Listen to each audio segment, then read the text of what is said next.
Il est souvent question de conservation du patrimoine religieux ici à On n'est pas du monde, mais aussi dans les médias en général, ou de préservation des lieux sacrés. Mais est-ce qu'on sait vraiment de quoi on parle quand on parle de lieux sacrés? Pour en discuter, on reçoit le doctorant en histoire de l'art, Emmanuel Lamontagne. Bonjour Emmanuel. Bonjour Antoine. Qu'est-ce que c'est ça, un lieu sacré?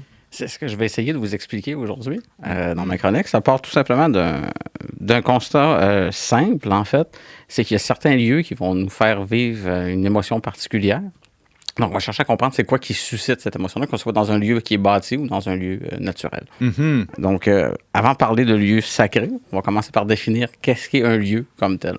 La façon la plus simple de définir un lieu, c'est tout simplement de dire que c'est une portion délimitée dans l'espace. Donc, ça peut être très petit, comme le studio ici. Le studio est un lieu. Est un lieu ben oui. qui est petit et chaleureux. Littéralement chaleureux. et ça peut être très grand aussi. Donc, on peut un océan, par exemple, l'océan Atlantique, c'est un lieu. C'est une portion de l'espace qui est délimitée. Mm-hmm. Donc, on pourrait dire même que l'univers entier, en soi, va être un lieu. Ça tombe sous le sens, tout ça. Ça a bien du bon sens, ce que tu dis. Comment on définit ça dans la géographie plus moderne? C'est ça. Donc, pour la géographie moderne, l'idée selon laquelle, c'est l'idée là, qui définit principalement ce qui est le lieu, c'est le regard humain qu'on porte sur un espace délimité, justement. Donc, c'est ce qui fait dire là, à des géographes contemporains comme Yi Futuan, qui est un géographe sino-américain, qu'un espace quelconque va devenir un lieu dès qu'on le connaît mieux et qu'on lui accorde une valeur. Donc, c'est vraiment dans ce que l'être humain, ce que lui prétend, en fait, là, c'est que c'est l'être humain qui projette une valeur sur un espace qui en crée un lieu. On est dans l'hyper-subjectivité, là, on s'entend. Ouais, la chose existe parce que je la regarde. C'est ça, puis que tu la conçois. C'est ça. Lui, ce qu'il va donner, justement, par rapport à ça, la géographie moderne, pour donner un exemple là, simple, si on veut, de qu'est-ce que j'entends là, par un affect qui va être projeté sur un lieu, c'est que le lieu est dans le regard, si on veut, de la personne qui... La beauté dans l'œil de celui qui l'expérimente. Donc, tout et rien, en fait, en quelque part, peut devenir un lieu selon cette conception-là. Ce qui va nous amener à créer des lieux très individualisés, comme par exemple, pour toi, l'endroit où vous, messieurs, avez embrassé vos épouses pour la première fois, va être des lieux référentiels. Vos épouses respectives. Qui n'est pas la même personne, évidemment. C'est un lieu qui est référentiel pour vous, mais qui ne le sera pas pour moi, par exemple. Ou pour vous individuellement. Donc, c'est pas quelque chose qui va être référentiel. Donc là, on est vraiment au niveau de l'individu. C'était où, toi, James? Quoi? Ton premier bisou avec ton épouse? Oh, OK, on va passer à un autre appel. C'était dans rue Bégon à Sainte-Foy. Bon, c'est bon, ça. Benjamin, lui, s'en souvient, oui? Ah oui, je m'en souviens très bien. C'était sur l'avenue Bégin à Lévis, sur un banc de parc, sous une pluie torrentielle. OK. Hey. Wow. Moi, c'était sous la neige. Ah, c'est charmant. Continue, Emmanuel. Donc, vous comprenez l'exemple. Ça, c'est un lieu pour ces gars-là. C'est un lieu significatif pour vous. Comme, par exemple, là, c'est tout le monde pourra se regarder. Votre maison d'enfance, c'est un lieu qui est référentiel pour vous, mais que moi qui passe dans la rue, puis que je ne sais même pas que c'est votre maison d'enfance, ça veut absolument rien dire. Ça réfère à rien. On peut monter de niveau dans cette hiérarchie-là. On peut avoir un lieu qui va être référentiel pour l'ensemble d'une communauté. C'est-à-dire, par exemple, le parc de quartier. Donc, tous les enfants du quartier vont avoir un souvenir potentiel dans ce parc-là. Ça peut être le stade municipal où vous allez voir votre équipe de baseball préférée, ou le bistrot du coin, la bibliothèque de quartier, l'école. Bon, vous voyez un peu le principe. Oui. On peut continuer à augmenter encore dans la hiérarchie, c'est-à-dire on peut avoir un lieu qui va être significatif pour l'ensemble d'une nation. Donc, par exemple, un parc national. Des monuments comme la Tour Eiffel ou la Statue de la Liberté, donc qui viennent à symboliser au-delà de l'espace particulier dans la ville où est-ce que ça s'inscrit, un lieu important pour l'ensemble d'un pays, d'une nation. Le stade olympique, pour lequel on a un attachement particulier. Au milliard qui a coûté, on a tous un attachement particulier. Je pense au moins du point de vue fiscal. Ah ouais? Moi, j'y ai été me faire vacciner. Ah bon. Il paraît qu'il y a des choses à faire là. Il n'y a pas le biodôme qui est là-dedans aussi. Bon, il y a au moins le biodôme. C'est là-dedans? Qui fonctionne je suis encore. OK. Bon. Donc, toujours est-il que ces lieux-là peuvent être référentiels au point national. Et dans certains cas, si on pousse la logique, par exemple, avec tout ce qui est patrimoine mondial pour l'UNESCO, on pourrait dire que la Tour Eiffel, par exemple, c'est un lieu qui est important pour l'ensemble de l'humanité. Donc, c'est un peu sur ces critères-là que des organismes comme l'UNESCO vont trouver une façon là, de classer ces lieux-là en tant que bien patrimonial mondial. Alors, ça peut être aussi, là je le dis pour des constructions humaines, mais c'est le cas pour des sites naturels. On pourrait donner des exemples pour tout ça, comme par exemple pour un site, pour l'UNESCO, la Grande Barrière de Corail, par exemple, en Australie, qui est un lieu unique en soi. Là. Emmanuel, je connais des gens pour qui, j'ai un ami là, qui a une espèce de man cave, là, un sous-sol où il fait des réunions obscures là, avec ses amis. Il y a un frigo à bière là-dedans. Bon, pour lui, ce lieu-là est sacré. Est-ce que c'est bien nommé là, de dire que pour lui, c'est un lieu significatif, puis il pourrait même aller jusqu'à dire que c'est un lieu sacré. Est-ce que c'est une bonne définition ou c'est un abus de langage? C'est un abus de langage, définitivement. Alors, ce serait quoi un lieu sacré? Je dis boire un blasphème. Ouais, c'est ça. Non, mais ça dépend si c'est un païen, puis lui, il croit pas en Dieu. Ah non, mais là, on fera pas un procès. Mais c'est pas une question de paganisme ou pas. Inquisition. Mais c'est pas une question de paganisme. Parce que si c'était un païen, la logique va s'appliquer exactement de la même façon. Parce que ce qui va définir, ce qui va rendre sacré un lieu, c'est avant tout l'usage et la nature de l'espace. Donc le point de vue anthropologique. D'un point de vue anthropologique. Ouais. Oui, mais tu peux être dans une espèce de spiritualité panthéiste où tout est sacré. Il va probablement avoir des endroits plus sacrés que d'autres, même dans ce type de spiritualité-là, qui va encore se définir par l'usage où tu vas aller faire ton rituel religieux à cet endroit-là, mais tu le feras pas ailleurs. Allons-y avec une bonne définition, Emmanuel. Là. Alors, qu'est-ce qui serait sacré puis qu'est-ce qui serait... La meilleure façon de définir le terme sacré, c'est un petit peu par la négative. Là. C'est ce qui est situé en dehors des choses ordinaires. Donc, ce qui s'oppose au profane puis à l'utilitaire, justement. Donc, le lieu sacré, il est réservé pour des fonctions qui sont uniquement en lien avec une forme de culte. D'où mon idée là, de paganisme tout à l'heure, que ça s'applique quand même. Donc, peu importe la pratique cultuelle, depuis le tout début de l'humanité, il y a toujours des lieux qui sont des endroits, je devrais dire, plutôt, qui sont utilisés uniquement à des fins religieuses. Je vais donner un exemple simple pour comprendre l'idée de l'usage exclusif. Le païen, justement, dont tu parlais tantôt, qui a une pierre ou un arbre sacré, ça y passera pas par l'idée d'aller prendre son lunch sur la pierre sacrée du village.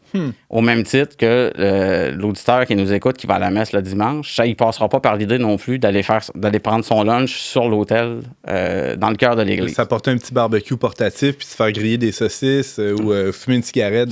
On fait pas des choses ordinaires. On fait pas des choses ordinaires dans un lieu qui est hors de l'ordinaire. Qui est en dehors de l'ordinaire, justement. Donc, il y a une limite des usages qui est permis socialement pour la communauté dans le lieu qui est considéré comme ce qui est sacré. D'où la notion, justement, de profanation, qui est scandalisante parce qu'on va faire quelque chose qui est en dehors de l'usage dans ce lieu-là. Donc, comme par exemple, ton petit barbecue sur l'autel dans une église chrétienne. Non? J'ai donné d'autres exemples dans cette émission-là cette semaine. C'est vrai. Est-ce qu'on revient là-dessus? Non. J'irai pas là. Je vais te laisser. C'est ton champ d'expertise ou d'épuration. Donc, d'un point de vue métaphysique, là, pour rentrer dans quelque chose de peu plus... prenons un peu de profondeur. De prendre un peu de profondeur, sortir du scabreux de la chronique de James, qui essaie de la ramener dans la mienne. C'est mal commode, ça. Donc, d'un point de vue métaphysique, une explication là, qu'on va donner justement du pourquoi cet endroit-là va être sacré, il y a une forme d'énergie qui va se trouver dans le lieu, là, ce qu'Aristote présente le concept de l'énergia. Donc, c'est-à-dire, selon lui, selon Aristote, tous les objets portent en eux-mêmes une énergie qui est transcendante. C'est ce qui va faire dire, par exemple, à des historiens d'art là, comme Horst Bredkamp qu'il y a des objets, il y a des lieux aussi qui parlent à la personne qui en fait l'expérience. Donc là, on est un petit peu dans l'optique inverse de ce que j'expliquais tout à l'heure avec la géographie moderne, que c'est la personne qui regarde, qui crée le lieu. Eux vont plutôt prétendre que c'est l'énergie inhérente à ces endroits-là ou à ces objets-là qui vont parler à la personne qui les regarde. C'est drôle parce que la semaine passée, on parlait de la Sagrada Familia et il y avait un architecte qui était sur place. Il y avait, les autres autour de la table disaient on rentre dans cette église-là et le lieu nous parle. Il y a tout un agencement de formes, mais aussi en lui-même, spécialement parce qu'il est consacré ou sacré. nous, catholiques, on croit que c'est un lieu privilégié, disons, où on peut entendre Dieu nous parler ou en tout cas ressentir sa présence. Oui, si on en vient justement au côté peut-être plus chrétien de qu'est-ce qui fait un lieu qui va être sacré versus le lieu profane, au-delà de l'usage dont on a parlé tout à l'heure. Ouais. On va faire un petit détour par le judaïsme, d'abord, avant d'arriver là. Donc, le premier lieu qui est vraiment sacré pour le Dieu d'Abraham, donc le Dieu d'Abraham qui est le Dieu à la fois le Dieu des Juifs, des musulmans et de toutes les branches chrétiennes, c'est le temple qui va être construit à Jérusalem par Salomon. Donc, le temple qui comporte 3 sections. Il y avait, j'allais dire il y a, mais il n'y a plus parce que le temple a été détruit. Il y avait un portique et 2 pièces. Donc, il y avait un lieu saint qui s'appelait le Hékal, qui est une grande pièce qui menait vers le sanctuaire, qui, lui, portait le nom de Saint des Saints ou d'Ébir, donc le sanctuaire en lui-même. Ce sanctuaire-là, qui était l'espace le plus sacré pour les Juifs, était considéré comme le point de contact entre Dieu et les hommes. Donc, c'est le lieu dans lequel était conservée l'Arche d'Alliance, les tables de la loi qui ont été remises à Moïse par Dieu. Mm-hmm. Donc, cet endroit-là est tellement sacré pour les Juifs qu'il y a juste seulement le grand prêtre qui peut rentrer dans le Saint des Saints. Puis pas n'importe quand. Une fois par année, à Yom Kippour. Donc, si le temple est encore là cette année, c'était le 4 et 5 octobre dernier. Mm-hmm. Donc, seulement pendant la fête de Yom Kippour. On reprend un peu cette idée-là d'un Saint des Saints, en tout cas dans l'architecture des églises catholiques chrétiennes en général. Oui, c'est ça. Donc, on a une progression là, du narthex, la porte, la nef, le cœur de l'église. Donc, on est en 3 sections, comme dans le temple de Salomon, au strict point de vue architectural. Et plus on approche du tabernacle, plus le lieu va être considéré comme sacré. Donc, le tabernacle étant le lieu le plus sacré de tous, qui renvoie justement à l'idée du Saint des Saints dans le temple de Salomon, parce que c'est l'endroit qui symbolise l'alliance, encore une fois, entre Dieu et son peuple, qui est présent pour les catholiques dans les saintes espèces qui sont conservées dans le tabernacle. Donc, la présence réelle. Et même chez les orientaux, c'est encore plus marquant, l'iconostase vraiment qui sépare. Oui, c'est ça. Il y a vraiment une séparation physique entre les endroits. Ici, on a encore il y avait la balustrade qui servait, qui est un peu le principe de l'iconostase en termes de séparation, mais plus partielle, si on peut dire, disons, moins visible, un petit peu plus légère là, que dans les églises orientales, mais le principe est exactement le même. Donc, ce point de contact-là, entre Dieu et l'humanité, il est considéré licite par l'Église une fois que le rituel de la dédicace a été complété. Qu'est-ce que c'est que le rituel de la dédicace? Vous allez me demander. Qu'est-ce que c'est que le rituel de la dédicace, Emmanuel? Donc, c'est ce qui rend le bâtiment profane une église. En fait. Donc, quand on construit, on aurait tendance à penser là, que si on veut que l'acte de naissance d'une église, c'est la pose de la première pierre, mais c'est pas le cas. Une fois que la construction est complétée, il y a ce rituel-là de dédicace qui est effectué par le prêtre pour rendre l'église, si on veut, un endroit officiel. Donc, la communauté, l'évêque, le diocèse va dire que cet endroit-là va servir au culte. Et désormais un lieu sacré. Et désormais un lieu sacré. Il y a eu ça à Saint-Hyacinthe il y a 2 semaines. D'ailleurs, la cathédrale a été dédicacée à peu près 140 ans après avoir été complétée. C'est assez capoté. Puis, inversement, quand l'église ferme... C'est plus fréquent ces temps-ci. Ce qui est malheureusement plus fréquent ces temps-ci. Il va y avoir justement un autre rituel pour dire que cet endroit-là n'est plus sacré. Donc, il va y avoir le retrait, par exemple, des reliques qui sont posées dans l'autel. Il y a certains gestes qui vont être posés, mais ça met fin, si on veut, au caractère sacré du lieu comme tel. Il nous reste à peine quelques secondes, Emmanuel. Alors, pour ramasser tout ça, là, pour les catholiques, ce qui est sacré, finalement, c'est comment on le définit? En fait, on peut le définir de la même façon pour les catholiques, pour les juifs. C'est-à-dire que les juifs, dans l'optique du temple, là, parce que le judaïsme rabbinique, les synagogues, là, c'est autre chose, là, mais disons qu'on reste avec l'idée du temple de Jérusalem ou d'une église. Ce qui rend vraiment le lieu sacré, c'est la présence d'un point de contact officialisé par la communauté entre Dieu et les hommes, donc le symbole de l'alliance entre Dieu et son peuple. Quelque chose à rajouter là-dessus, les gars? Ben, je dirais même que pour le christianisme, ce qui est marquant aussi, c'est que comme Dieu habite aussi dans le baptisé, c'est que la dignité humaine, la présence de Dieu dans l'âme fait de l'être humain un être sacré aussi. Qu'on retrouve dans la théologie de Paul aussi, qu'on est un temple de l'Esprit Saint. Tout à fait. C'était très beau, Emmanuel. Merci. Tu as fait un beau tour d'horizon de la question. Maintenant, on est mieux éclairé sur la distinction entre le profane et le sacré. Merci beaucoup. Merci. Et on peut te lire régulièrement sur notre site leverbe.com.